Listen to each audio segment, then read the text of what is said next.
तात्पर्य रासे अंतर्धान समये भगवान একটি গোপিকাকে নিয়ে অন্তর্হিত হয়েছিলেন। ইহার পরে সুখদেবের বাক্যে স্পষ্ট রূপে প্রকাশিত হয়েছে। সুখদেব অন্তর্ধান সময়ে তার উল্লেখ করেন না। ইহাতে তার অভিপ্রায় তিনি ভাবছেন কি বিভিন্ন ভগবত আবির্ভাবের কথা ভাগবতে বর্ণন হয়েছে। ব্রজেন্দ্রনন্দন শ্রীকৃষ্ণের যে আমার আগ্রহ বিশেষ, নানা পরিকরের মধ্যেও ব্রজবাসীগণে যে আমার আগ্রহ, আবার ব্রজবাসী বহু থাকলেও ব্রজদেবীগণে যে আমার সর্বাধিক আগ্রহ, ইহা আমার শ্রোত্রী মণ্ডলী বুঝতে পেরেছে। ব্রজদেবীগণের মধ্যে রাধার প্রতি আমার যে সর্বাধিকতম আগ্রহ, এই আমার শ্রোতৃবৃন্দ তা বুঝতে পারে। রাধার উৎকর্ষতা পরম রহস্যময়, অতএব ইহা সাক্ষাৎ রূপে জানাতে আমারও হৃদয় সংকুচিত হচ্ছে। আবার জেনে শুনে যদি না বলি তাহলে জ্ঞান খলতা দোষ হয়।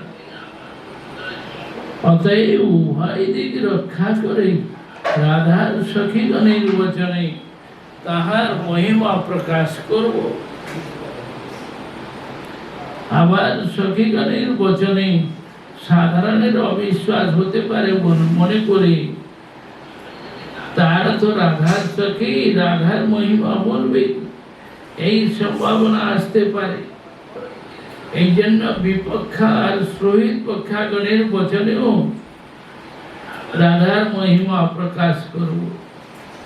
যদি বা আবেশবশত কখনো নিজে বলে ফেলি, তবু সাক্ষাৎ রহস্যময়ী রাধার নামটি আমি উল্লেখ করব না। এই প্রকার সমস্ত শাস্ত্রে রাধারানী পরম নিগূঢ়। গীতার উপসংহারে ভগবান অর্জুনের নিকট শরণাগতি মূলা ভক্তি ধর্মকে সর্বগুহ্যতম বললেন। কিন্তু সেই যে ভক্তির ফল প্রেম, প্রেমের পরম সার মহাভাব, মহাভাবের মূর্তি রাধারানী, এই কথাটা বলেন নাই। কৈবতিক নেই রাধার পরম রহস্য তত্ত্ব আবেগ রূপে অনুমান হবে। এই জন্য রহস্য তত্ত্ব বলে বিশ্বজীবের প্রতি কৃপা করে বৃষভানু রাজার গৃহে অবতীর্ণ হইয়াছেন, এইটুকুই বলিলেন। এই জন্য বিশ্ব মানব তার সন্ধান পেয়েছে, নাহলে এই রহস্য তত্ত্ব জীব জগতের নিকট চির দুর্লভ হয়ে থাকত। তাই প্রবোধানন্দ সরস্বতী পাদ বললেন কি, সেই করুণাময়ী শ্রীমতী রাধারানীর চরণে দাসিত্ব লাভের নিমিত্ত আমার অভিলাষ পুষ্ট হোক। হে রাধে, এই প্রাপ্তি অভিলাষকে সফলিত করবে তোমার অহেতুকী করুণা।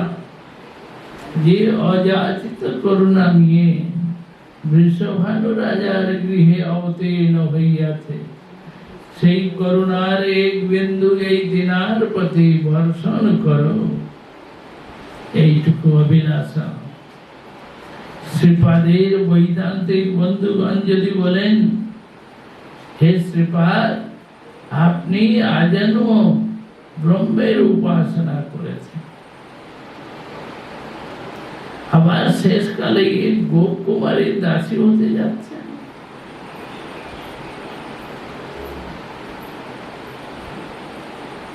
তখন বলেন কি আপনারা জানেন না।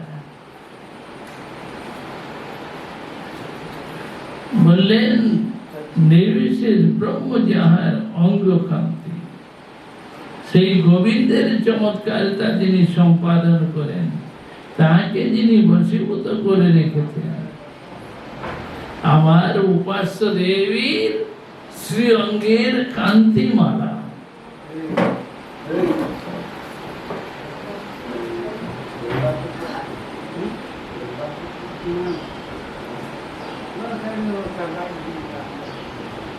বললেন ব্রহ্ম জ্যোতির ওর পরম সারাসার, অনুরাগ রসের জ্যোতি পুঞ্জ। তিনি বৃষভানু রাজার গৃহে অবতীর্ণ হয়েছে। আমরা যে তার দাসী হওয়ার জন্য অভিলাষা করছি।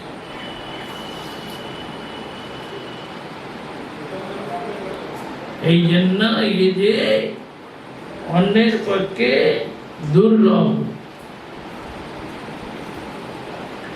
निर्विशेष ब्रह्म ज्योति तारपर आनंद मूर्ति नंद सुत नौल श्री हरि श्री हरिर प्रियतमा रूपे गुणे निरूपमा श्री राधिका परम सुंदरी है न प्रेममयी राधा अनंत तड़ित लता सर्वकांतिमयी ठाकुरानी अंगेर लावण्य राशि उदित भेल दश देशी कांति पुंज अमियानी छनी पूर्ण अनुरागामृत रसित अनु सुगटे मादनाक्ष महाभागवती करुणा स्वभाव गुणे वृषभानु गेह धामे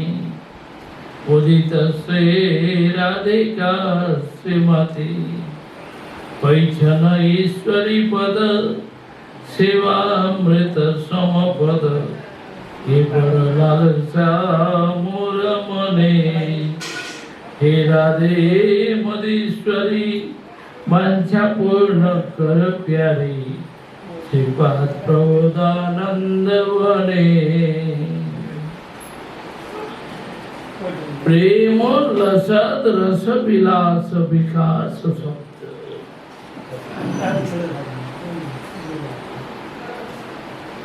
गोविंद लोचन वितृप्त चकोरा चकोर पेयम सिंचंत मद्भुत रसामृत चंद्री चंद्रिकौघे श्री राधिका बदन चंद्र महम स्मरामि कि राधा रानीर मुख चंद्रमार आमी जे स्मरण करी प्रेमोल्लासमय रस विलासेर बीच विकासेर पुष्टिकारी श्री कृष्णेर अतृप्त लोचन चकोरेर प्रिय अद्भुत रसामृत चंद्रिका सिंचनकारी राधार बदन चंद्र के आमी जे स्मरण करी বললেন রাধিকার মুখ চন্দ্রমা কেমন তাই এখন বর্ণনা করছে। বাহ্য দশায় রাধা দাসের অভিলাষা অন্তরে জাগাইবার জন্য প্রার্থনা করলেন। অনুভব যত বৃদ্ধি পায় আশাও তত বর্ধিত হয়। স্বরূপের আবেশে আশার অভিলাষা ভক্তের উদয়ে একদিকে নিজের অযোগ্যতা অপরদিকে মহতি আশা সাধককে চঞ্চল করে তোলে। আমি পামর, কোথায় আমি অতি পামর, ভক্তজনের দুর্লভ তোমার প্রেম সেবা কোথায়। আমার পক্ষে অতি দুর্ঘট এই মহতি আশা সর্বদা যে আমাকে চঞ্চল করে তোলে।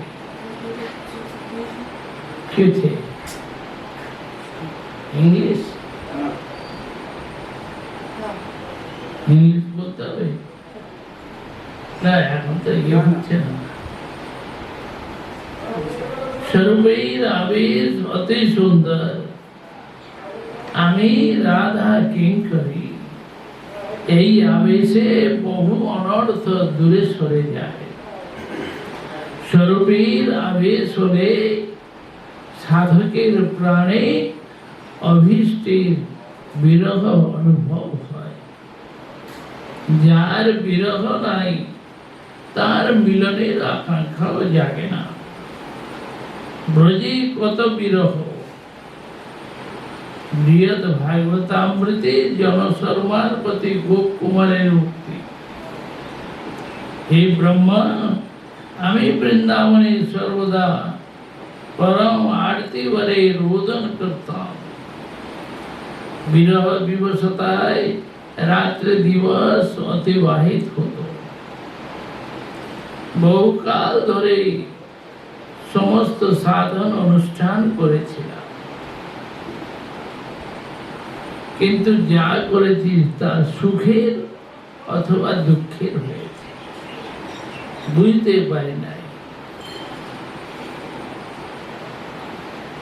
मदन गोपाल विषय प्रेम लाभेर अवस्थाटा वास्तविक। उत्कंठा वृद्धिर जन्य सुखेर अनुभूति दुख अनुभव हतो। राधागत प्राणा किंकरीर विरह दशा आरो विषम। ताई रघुनाथ दास गोस्वामी पाद बोलेছেন, हे देवी, তোমার অদর্শন রূপ কাল সর্পের দংশনে এই দিন যান মরিয়া যাইতেছে। সর্প দংশনে মৃত ব্যক্তিও ঔষধের দ্বারা বাঁচে, কিন্তু তোমার চরণ লগ্ন যাবৎ রস আমার সেই মৃত সঞ্জীবনী মহৌষধি। তোমার তাহার দর্শন স্পর্শ পেলে এই মৃত ব্যক্তিও বাঁচতে পারে। সুধীজন বিষয়টি চিন্তা করে বুঝতে পারবেন। এই বিরহ জ্বালার উদাহরণ বিশ্বে আর নাই। সাধকের প্রতি ভক্তি প্রসন্ন হলে রাধা পাদ পদ্ম বিস্মৃতি কখনো ঘটবে না। ধীরে ধীরে বিরহ দিয়ে চরণের দিকে টেনে নিতে হবে। শ্রীপাদের প্রবল আকাঙ্ক্ষা, তোমার কৈঙ্কর্য রসামৃত বিনা আজ কিছুই ভালো লাগে না। এই কৈঙ্কর্যের অভিলাষ আমার চিত্ত মনকে সর্বদা অধীর করে রেখেছে। এখন লীলার স্ফূর্তি হল। সেই লীলা স্ফূর্তির মধ্য দিয়ে রাধারানী উৎকণ্ঠিতা। সখীগণ কুঞ্জ অভিসারে যাচ্ছে। রাধা বদন চন্দ্রের আলোকে বৃন্দাবন উজ্জ্বলিত। শ্যাম সুন্দর পূর্বেই সংকেত কুঞ্জে পরম উৎকণ্ঠিত দশায় রাধারানীর পথপানে চেয়ে আছে। তিনি যে প্রবল অনুরাগ ভরে কুঞ্জের দ্বারে উপস্থিত হলেন। কুঞ্জের ভিতর শ্যাম সুন্দরকে দেখে লজ্জায় ঘোমটা টেনে বাম ভরে ফিরে যাইতেছে। সখীগণকে বললেন, তোমরা আমায় এখানে কেন আনলে? সেই সময় রাধারানী ভাব মাধুরী দর্শন করে নাগর শ্রীকৃষ্ণ অতিশয় উৎকণ্ঠিত। সখীগণ বলপূর্বক রাধারানীকে কেলি কুঞ্জে আনলেন। কুসুমের বিছানায় কৃষ্ণের বাম পার্শ্বে বসাইলেন। তিনি লজ্জায় কৃষ্ণের থেকে একটু দূরে বসেছেন। সখীগণ যুগল মাধুরী আস্বাদনের জন্য, যুগল মাধুরীকে উচ্ছ্বলিত করবার জন্য এখন সবাই সামনে বসেছে। শ্রীকৃষ্ণ রাধারানীর বাম্য ভাব দূর করবার জন্য সখীগণের দিকে তাকিয়ে আছে। হে চক্রাক্ষীগণ, আজ আমার ভাগ্যের কথা আর কি বলবো। এই নির্জন কুঞ্জে গৌরী মন্ত্র স্মরণ পরায়ণ আমার পরম মঙ্গলের শুভ সূচনা, যে নিজ অঙ্গ কান্তি মালায় দিক দিগন্ত উদ্ভাসিত করিতেছে। এই সাত্বিগণে অকস্মাৎ আমার দর্শন লাভ ঘটেছে। শ্রীকৃষ্ণের বাক্য শুনে বিলাসিনী মণি রাধা আকর্ণ বিশ্রান্ত নয়নের প্রান্ত ভাগ পর্যন্ত তারকাগুলি সঞ্চালিত হল। তেজের দৃষ্টি সৌন্দর্য যেন শ্যাম সুন্দরীর বাক্যের নির্বাক উত্তর প্রদান করল। আমরা অসাধ্যী, তুমি পরম সাধু। কুঞ্জের ভিতর নিজের পরম অভীষ্ট গৌরীর অর্থাৎ চন্দ্রাবলীর স্মরণ করে যাও এবং তার সঙ্গে মিলিয়ে যাও। শ্রীকৃষ্ণ আবার বললেন কি সঠিক কোন জ্যোতির্বিদ আজ আমায় বলেছেন কি, হে রসিকেন্দ্র মৌলি, আজ একটি জামুনত স্বর্ণমালা তোমার কণ্ঠে সমলঙ্কৃত হবে। কৃষ্ণের এই বাক্য শ্রবণে রাধারানী ভ্রুলতার নিত্য বিলাসে উল্লসিত হল। ভ্রুলতার নিত্য মাধুরী শ্যামের কথার নীরব উত্তর দান করিল। জামুনত মালা তোমার কণ্ঠে অলঙ্কৃত হবে বলে এর অর্থ তো জানা নাই। সখীগণ এখানে আছে, ততক্ষণ আমি এখানে আছি। আর সখীগণ কুঞ্জ হতে বাইরে যাওয়ার সঙ্গে সঙ্গে আমিও বাইরে চলে যাব। সখীগণ হাসতে হাসতে বললেন কি, শ্যাম সুন্দর, তুমি তো ব্রজরাজ নন্দন, স্বর্ণমালায় তোমার অভাব নাই, কিন্তু শুভ অদৃষ্ট আজ তোমার সর্বাভীষ্ট পূর্তিকারী সুরতরু লাভ হয়েছে। সখীগণের কথা শুনে শ্রীকৃষ্ণ বললেন, সখীগণ সত্যি বলছ, সুরতরু শব্দের 3টি অক্ষরে আমি কৃতার্থ হব। সম্পূর্ণ 4 অক্ষরে যে কৃতার্থ হব তাতে তো আমার বলাই বাহুল্য। সুরতরু, সুরত আর রূ, সুরতরু। শ্রীকৃষ্ণের এইরকম বাক্য শ্রবণে কুন্দ প্রভু ঈশ্বর হাস্য চন্দ্রিকায় রাধারানীর বদন সুধাকর উজ্জ্বলিত হয়ে উঠল। এই এর অত্যাখ্য ভাবে হাস্য চন্দ্রিকা গোপন করবার চেষ্টা করলেও ঈষৎ ব্যক্ত হয়ে পড়েছে। বিলাসিনী মনির বদন সুধা করে সেই অদ্ভুত হাস্যমিত্র চন্দ্রিকা রস বিলাসের পুষ্টিকারী, গোবিন্দের অতৃপ্ত নয়নের নয়ন জগরের পদ্ম, বিপাসিত চকর শ্রীমতীর হাস্যামৃত চন্দ্রিকার মাধুরী আস্বাদনের জন্য যেমন মুখ বক্র করে, তদ্রূপ রাধারানী